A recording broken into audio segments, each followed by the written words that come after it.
কুষ্টিয়ায় DC court চত্বরে বিক্ষোভ মিছিল করেছে সরকারি কর্মচারী দাবি আদায় ঐক্য পরিষদ। এম এ সামাদ মৃধার পাঠানো তথ্যচিত্রে ডেস্ক রিপোর্ট।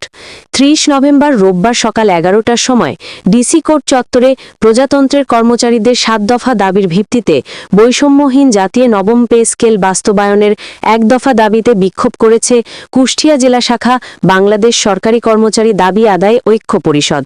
স্লোগানে স্লোগানে উৎসবমুখর হয়ে ওঠে বিক্ষোভ। সারা বাংলাদেশের কর্মচারীদের কোনো দাবি আছে? সারা বাংলাদেশের কর্মচারীদের কোনো দাবি আছে?